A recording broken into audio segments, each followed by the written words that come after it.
Hello friends, कशा आहात सगळे? हॅलो पीसीएमबी अकॅडमी मधून मी मुक्ता तुमच्या सगळ्यांचं स्वागत करते. आज आपण केमिकल बॉन्डिंग सगळ्यात इम्पॉर्टंट चॅप्टर 11 मधला सुरू करतोय. एमएसटी सीईटीच्या टार्गेट बेसिसवर. ठीक आहे. महाराष्ट्र स्टेट बोर्ड साठीचा आपला हा सिलेबस आपण सुरू केलेला आहे, म्हणजे सगळ्यांना माहिती आहे. आणि केमिकल बॉन्डिंग हा 5th नंबरचा चॅप्टर आहे. तर ह्याच्यामध्ये स्पेसिफिक 10 to 15 लेक्चर्स असतील. पूर्ण तुमचं ह्या केमिकल बॉन्डिंग पूर्ण कम्प्लीट होणार आहे. तर आज इंट्रोडक्शन असेल. तर केमिकल बॉन्डिंगची इंटरेस्टिंग स्टोरी आज आपण शिकणार आहे. ती पण एकदम सिम्पल वे. तर स्टोरी अशी आहे की सगळ्यात इम्पॉर्टंट की ऍटम्सला बॉन्ड्स बनवायची काय गरज पडली. व्हॉट इज द नीड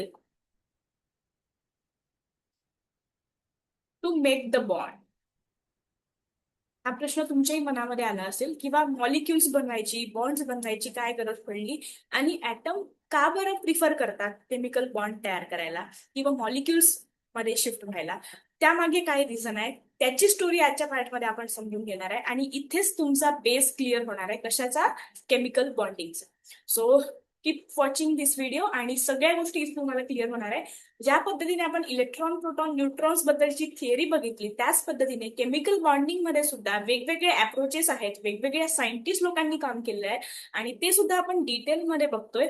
खूप इंटरेस्टिंग आहे. केमिकल बॉन्ड कसे कोणते कोणते असतात, त्याचबरोबर केमिकल बॉन्ड का तयार होतात, कंपाऊंड ऍटम मॉलिक्युल्स किंवा कंपाऊंड का तयार करतात, त्याचा बेस आजच्या पार्टमध्ये आपल्याला शिकायला मिळणार आहे. आणि सगळ्यात इम्पॉर्टंट गोष्ट म्हणजे की हा बेस तुम्हाला 11 नंतर 12th मध्ये सुद्धा असेल आणि पुढल्या एज्युकेशनसाठी सुद्धा असेल. त्यामुळे हा खूप जास्त इम्पॉर्टंट टॉपिक आहे आणि स्कोरिंग टॉपिक आहे. सगळ्यात पहिला प्रश्न तुमच्या माइंडमध्ये यायला पाहिजे हे शिकताना, why do highly unstable individual atom combine with one another to form chemical bond.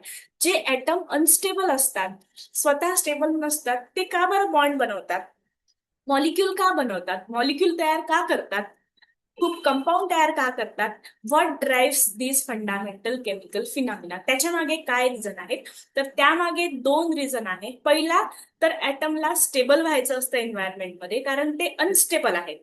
Right. हा पहिला रिझन. आणि त्याला त्यांची स्वतःची एनर्जी कमी करायची असते. ह्या दोन रिझनमुळे ऍटम केमिकल बॉन्डिंग कडे शिफ्ट करतात आणि आपल्याला नवीन नवीन मॉलिक्युल्स मिळतात.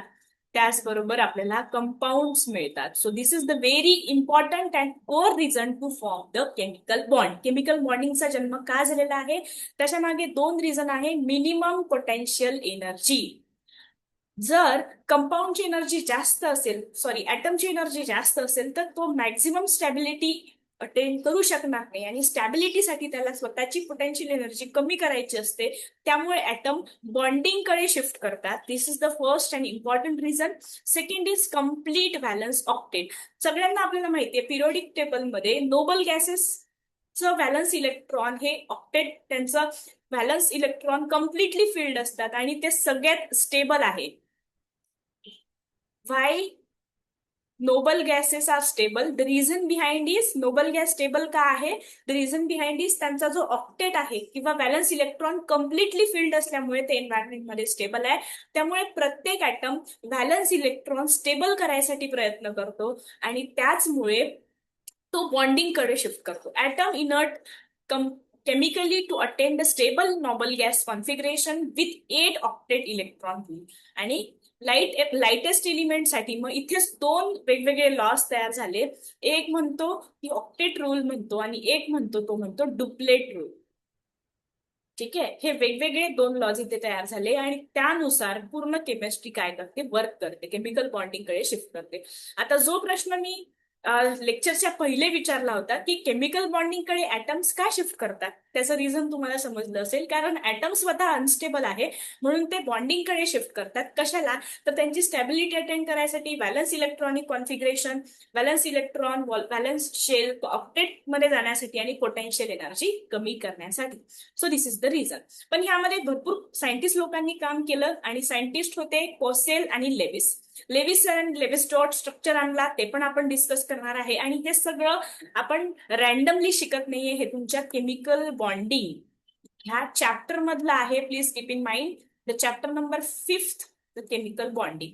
तर इथे याला इलेक्ट्रॉनिक थिअरी नाव दिलं. कोसेल सरांनी आणि लिविस सरांनी इंडिपेंडेंटली काम केलं आणि त्याला कोसेल आणि लिविस लॉ सुद्धा आपण म्हणू शकतो. तो लॉ काय आहे ते पण समजून घेऊया. हे बॉन्ड फॉर्म होण्यासाठी वेगवेगळ्या कोणत्या कोणत्या बॉन्ड्स असतात, आयनिक बॉन्ड, कोव्हॅलंट बॉन्ड, ते सगळे बॉन्ड बद्दल पण इंट्रोडक्शन आज आपण करून घेणार आहे. तर कोसेल आणि लिविस अप्रोच मध्ये हे आहे ते सर.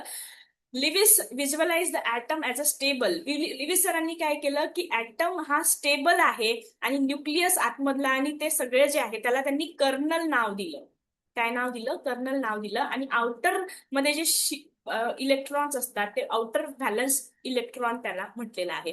आतमधल्या भागाला त्यांनी म्हणजेच प्रोटॉन आणि न्यूक्लियस. आतापर्यंत प्रोटॉन न्यूक्लियसची चांगली तुमची मैत्री झालेली असेल, तुम्हाला समजलं असेल what is proton, electron and nucleus and neutrons, right. तर इथे आतमधल्या भागाला त्यांनी कर्नल नाव दिलेलं आहे आणि बाहेर इलेक्ट्रॉन मूव्ह करतात त्याला त्यांनी व्हॅलन्स इलेक्ट्रॉन असं नाव दिलेलं आहे. Okay, he postulated that these valence electron occupy the corners of the cube surrounding the kernel, driving the atom to complete a stable cube of 8 electron. आणि त्यांनी पॉस्ट्युलेट दिला की हे बाहेरचे जे इलेक्ट्रॉन आहेत ते काय करतात, म्हणजे हे ऑक्टेट कम्प्लीट करतात आणि 8 इलेक्ट्रॉन स्टेबल मध्ये राहतात. ठीक आहे, त्यालाच त्यांनी ऑक्टेट रूल पण म्हटलेला आहे. W Kossel added the highly electronegative halogens and electropositive alkali metal achieve stability through the transfer of this electron. आणि कोसेल सरांनी इथे काय ऍड केलं की इलेक्ट्रोनिगेटिव्ह जे हॅलोजन आहेत म्हणजे HCl, ठीक आहे, हे हॅलोजन्स आणि electropositive alkali metal achieve stability to transfer of this electron. आणि ते हे जे आहेत इलेक्ट्रोनिगेटिव्ह आणि इलेक्ट्रोपॉझिटिव्ह हे स्टॅबिलिटी अचीव्ह करतात त्यांचे इलेक्ट्रॉन ट्रान्सफर करून. ह्या दोन गोष्टी कोणी सांगितल्या? कोसेल आणि लिविस सरांनी. लिविस सरांनी काय सांगितलं, जो मधातला न्यूक्लियस आहे तो कर्नल सारखा बिहेव करतो आणि आतमध्ये बाहेर इलेक्ट्रॉन फिरत असतात आणि ते ऑक्टेट कम्प्लीट करतात. हा पॉस्ट्युलेट कोसेल सरांनी लिविस सरांनी दिला. आणि कोसेल सरांनी काय सांगितलं, इलेक्ट्रोपॉझिटिव्ह आणि इलेक्ट्रोनिगेटिव्ह असणारे हॅलोजन्स आणि पॉझिटिव्ह असणारे अल्कली मेटल्स हे स्टेबल होतात ते इलेक्ट्रॉन कशामुळे? ट्रान्सफर केल्यामुळे. This are the postulate and theory of Kossel and Lewis approach. Okay, आता हे सगळं शेअरिंग होत असताना वेगवेगळे बॉन्डिंग होत असताना वेगवेगळे अप्रोचेस आहेत. मग त्या अप्रोचेस काय आहे हे सुद्धा समजून घेऊ. पण त्याआधी लिविस डॉट सिम्बॉल त्यांनी दिलेला आहे. लिविस सरांच्या मते त्यांनी काय केलं की प्रत्येक ऍटम मधल्या आउटर इलेक्ट्रॉन किती आहे ते त्यांनी डॉटनी सांगितले. म्हणजेच लिथियम, आता तुम्हाला माहिती आहे लिथियमचा ऍटॉमिक नंबर 2 आहे, जे 1s2. ओके, मग इथे ग्रुप नंबर 1 व्हॅलन्स इलेक्ट्रॉन त्यांनी इथे दिला. त्याच्यानंतर बेरिलियमचा जो हायड्रोजन, हेलियम, लिथियम, बेरिलियम 4 आहे, 1s2 2s2. मग इथे बेरिलियम मध्ये 2 व्हॅलन्स इलेक्ट्रॉन असल्यामुळे त्यांनी त्याला 2 डॉट दिले. ठीक आहे, Lewis introduce simple clean dot notation to represent the valence electron. Valence इलेक्ट्रॉनला नोट करण्यासाठी त्यांनी डॉट दिले. कार्बनचा 6 आहे ऍटॉमिक नंबर, पण लास्ट मध्ये इलेक्ट्रॉन किती असतात?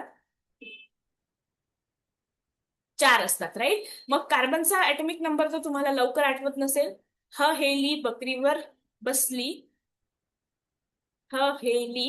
बकरीवर बसली का न 1 2 3 4 5 6. ठीक आहे, hydrogen, helium, lithium, beryllium, boron आणि कार्बन. ठीक आहे, 6 नंबर आहे. तर 6 नंबरला काय येणार?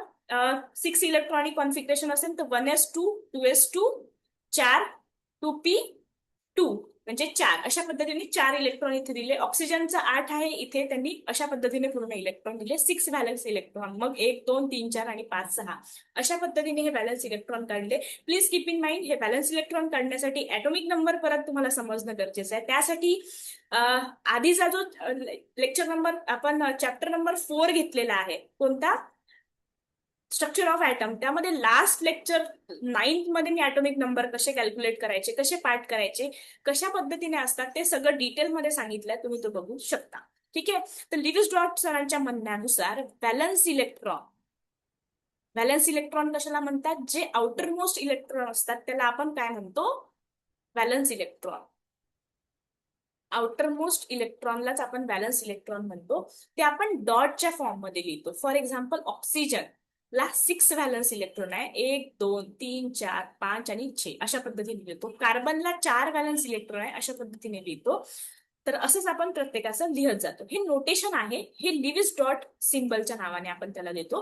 व्हॅलन्स इलेक्ट्रॉनलाच आपण लिहितो. पूर्ण इलेक्ट्रॉनिक कॉन्फिगरेशनला आपण लिहितो का इलेक्ट्रॉन्सला नाही लिहित, आपण व्हॅलन्स इलेक्ट्रॉनलाच लिहितो. Please keep in mind. तर हे झालं लिव्हिस डॉट सिम्बल. आता आपण समजून घेऊया की नोबल गॅस किंवा ऑक्टेट रूल काय सांगतो. हा आजचा भाग आपण फक्त इंट्रोडक्टरी पार्ट घेतो. डोंट वरी, नसेल समजत तरी काही हरकत नाही, नेक्स्ट पार्ट मध्ये अजून चांगल्या पद्धतीने समजणार आहेच. तर ऑक्टेट रूल काय सांगतो. ऑक्टेट म्हणजे 8. ऑक्टेट रूलच्या म्हणण्यानुसार व्हॅलन्स इलेक्ट्रॉन कधी स्टेबल असतात, ऍटम कधी स्टेबल असतात, जेव्हा ते केमिकल बॉन्डिंगच्या वेळी व्हॅलन्स इलेक्ट्रॉन 8 असतात. म्हणजेच नोबल गॅस कॉन्फिगरेशन ते जेव्हा अचीव्ह करतात तेव्हाच ते स्टेबल असतात. NS2 NP6 6 आणि 2 हे व्हॅलन्स इलेक्ट्रॉन असायला पाहिजे, तेव्हाच ते काय असतात, ऑक्टेट रूल फॉलो करतात. आणि during the formation of any kind of compound or molecule ते ट्रान्सफर करतात, लूज करतात एनर्जी किंवा शेअरिंग करतात, जेणेकरून ते काय करू शकतात, हे valence electronic configuration 8 electron achieve करू शकतील. Please keep in mind, this is very very important rule. हा खूप इम्पॉर्टंट रूल आहे. ह्या रूलच्या म्हणण्यानुसार जेव्हा ऍटम मॉलिक्यूल बनवतात तेव्हा ते काय करतात, स्वतःची एनर्जी लूज करतात किंवा शेअर करतात किंवा काय करतात, गेन करतात. आणि व्हॅलन्स इलेक्ट्रॉन बनवण्यासाठी स्वतःला 8 इलेक्ट्रॉन मध्ये म्हणजेच नोबल गॅस कॉन्फिगरेशन मध्ये आणायचं ट्राय करतात, जेणेकरून ते स्वतः काय होतील, स्टेबल होतील. आणि हा काय आहे, ऑक्टेट रूल आहे. व्हेरी सिम्पल ॲज दॅट, खूप सिम्पल आहे. आपण ते समजून घेणार आहे डिटेल फॉर्म मध्ये. बघा, achieving noble gas stability during the formation of chemical molecule, atoms adjust their configuration to acquire a stable shell. Okay, 8 outer shell electrons. Outer shell मध्ये किती इलेक्ट्रॉन असायला पाहिजे, according to the octet rule 8 electron असायला पाहिजे. पण is this possible to attain every atom 8 electron? No. जे lighter atom आहेत त्यांच्याकडे इलेक्ट्रॉनच नसतील तर 8 इलेक्ट्रॉन ते शेअरिंग पेअरिंग करून अटेंड करू शकत नाही. फॉर एक्झाम्पल, मला 10 रुपयाची गरज आहे आणि माझ्याकडे 8 रुपये आहे, तर मी 1-2 रुपये ऍडजस्ट करू शकते. पण माझ्याकडे 0 रुपीज आहे, तर मी तेवढे 10 रुपये लगेच मॅनेज करू शकत नाही. सेम होणार आहे, सेम स्टोरी होणार आहे कोणासोबत, जे लाइटर ॲटम आहे. लाइटर ॲटमचं म्हणणं आहे जे ॲटॉमिक नंबर ज्यांचे कमी आहे, जसं हायड्रोजन, हेलियम, लिथियम. यांचा लिथियमचा ॲटॉमिक नंबर 3 आहे, 1s2 2s1. मग हे ऑक्टेट रूल फॉलो करू शकतात का? NS2 NP6 एवढे सगळे 5 इलेक्ट्रॉन तो आणू शकतो का? नाही आणू शकत. मग अशा केसमध्ये these lighter atom not attend to follow the octet rule. तर तो काय फॉलो करणार, मग डुप्लेट रूल फॉलो करणार. तो कोणता रूल फॉलो करणार? डुप्लेट रूल फॉलो करणार. डुप्लेट रूल म्हणजे 8 इलेक्ट्रॉन नसो, ओके, नो इश्यू, पण 2 व्हॅलन्स इलेक्ट्रॉन तरी असायला पाहिजे. मग ज्याच्यामध्ये आउटर इलेक्ट्रॉन 1 असेल तो 1 घेऊ शकतो. मला 2 रुपयाची गरज आहे, माझ्याकडे 1 रुपया आहे, तर मी 1 रुपया कोणाकडून घेऊ शकते, राईट. पण मी 10 रुपये नाही घेऊ शकत. Same story follow here. तर अशा पद्धतीने सिम्पल स्टोरीच्या वे मध्ये आपण समजून घेतोय, काही हेक्टिक नाहीये. ऑक्टेट रूल तुम्हाला समजला असेलच. आता डुप्लेट रूल काय आहे ते समजून घेऊ. ओके, तर डुप्लेट रूल हेच सांगतोय की जे लाईट वेटेड ॲटम आहे, जसं हेलियम, हायड्रोजन, हेलियम, 2 इलेक्ट्रॉन आहे. The octet rule does not apply light weighted element such as hydrogen, lithium, beryllium. The atom have only the K shells. Okay, ज्याच्यात KLMN हे shells बद्दल पण आपण शिकलेलो आहे मागच्याच युनिटमध्ये. तुम्ही ते डिटेलमध्ये बघू शकता. The attain the stability to complete the duplet. Duplet म्हणजे तिथे 2 इलेक्ट्रॉन, व्हॅलन्स इलेक्ट्रॉन ऍटलीस्ट असायला पाहिजे. हे कोणत्या बाबतीत होतं? हे लाईट वेट जे ॲटम असतात ज्यांचं इलेक्ट्रॉनिक कॉन्फिगरेशन कमी आहे, ज्यांचा ॲटॉमिक नंबर लो आहे, त्याबद्दल आपण डुप्लेट रूल फॉलो करतो. Okay, yes. पण आता हे डुप्लेट रूल किंवा ऑक्टेट रूल फॉलो होत असताना, इलेक्ट्रॉनची देवाणघेवाण होत असताना, शेअरिंग लूज होत असताना काहीतरी होत असेल, काहीतरी प्रक्रिया घडत असेल. आणि ती प्रक्रिया घडत असताना सगळं आपलं इथे बॉन्ड फॉर्मेशन होत असताना काय काय गोष्टी होतात ते आपण समजून घेऊया. Covalent bond formation. आता ह्यामध्ये कोव्हॅलंट बॉन्ड फॉर्म होतात कधी, आयोनिक बॉन्ड कधी फॉर्म होतात, इथेच आपली केमिस्ट्री सुरू होते. The shearing of electron pair. जेव्हा इलेक्ट्रॉन शेअरिंग कडे जातो, म्हणजे एक इलेक्ट्रॉन घेतो, एक देतो, तर तेव्हा त्याला काय म्हणतात, कोव्हॅलंट बॉन्ड म्हणतात. कोणता bond? Covalent bond. The electronegative non metal atom react complete transfer of electron is energetically unfavorable. Instead, they share the electron. जे इलेक्ट्रोनिगेटिव्ह ऍटम असतात ते ट्रान्सफर करू शकत नाही, मग ते काय करतात, शेअरिंग करतात. आणि शेअरिंग म्हणजेच काय होतं, कोव्हॅलंट बॉन्ड होतात. Equal sharing, each combining atom contribute at least one electron to share pair. म्हणजेच काय, एक इलेक्ट्रॉन ऍटलीस्ट ते देतात. Complete valence completion, the shared electron pair belongs to both atomic nuclei successfully completing their stable octet. आणि ह्या अशा पद्धतीने ते इलेक्ट्रॉन शेअर करतात जेणेकरून ते कॅन कम्प्लीट देअर ऑक्टेट. म्हणजे इथे ऑक्टेट रूल काय व्हायला पाहिजे, फॉलो व्हायला पाहिजे. ओके, तर आपण एक्झाम्पल पण बघू की कशा पद्धतीने हे होते. पण एक्झाम्पल साठी आपल्याला डिटेलमध्ये पहिले एकदा क्लॅरिफिकेशन होणं गरजेचं आहे, मग आपण एक्झाम्पल मध्ये डिटेल समजून घेऊ.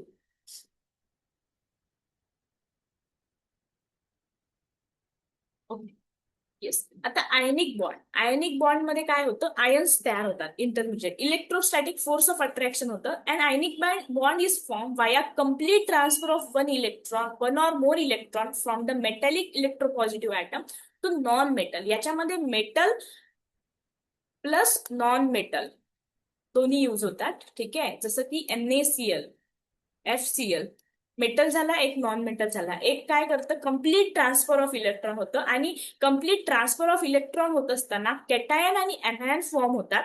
एक होतो कॅटायन, आणि कॅटायन आणि ऍनायन मध्ये strong electrostatic force of attraction असतो. आणि ह्या अट्रॅक्शनमुळे तिथे बॉन्ड फॉर्म होतो, आणि त्यालाच इलेक्ट्रोहॅलंट बॉन्ड किंवा आयनिक बॉन्ड असं म्हणतात. Okay, yes. Electrostatic attraction, the powerful electrostatic force. Don't worry, आपण येत्या व्हिडिओ सिरीज मध्ये आयनिक बॉन्ड डिटेलमध्ये बघणार आहे, कोव्हॅलंट बॉन्ड पण डिटेलमध्ये बघणार आहे. आज आपण इंट्रोडक्शन बघतोय की केमिकल बॉन्डिंग होत असताना, केमिकल बॉन्डिंग का होते, हे बॉन्डिंग होत असताना कशा पद्धतीने बॉन्डिंग होते, कधी ते आयनिकच्या पद्धतीने होऊ शकते, कधी कोव्हॅलंटच्या पद्धतीने होऊ शकते. हे थोडंसं ब्रीफ ओव्हरव्ह्यू आजच्या पार्टमध्ये बघतोय. डिटेलमध्ये आपण पुढल्या सेशन्समध्ये जाणार आहोतच. So don't get confuse. अशा पद्धतीने आयनिक बॉन्ड मध्ये इलेक्ट्रोस्टॅटिक फोर्स ऑफ अट्रॅक्शन होतं. इथे कम्प्लीट ट्रान्सफर ऑफ इलेक्ट्रॉन होत असतात. पण कोव्हॅलंट बॉन्ड मध्ये शेअरिंग ऑफ इलेक्ट्रॉन होतात, राईट. तिथे ट्रान्सफर ऑफ इलेक्ट्रॉन न होता शेअरिंग ऑफ इलेक्ट्रॉन होतात.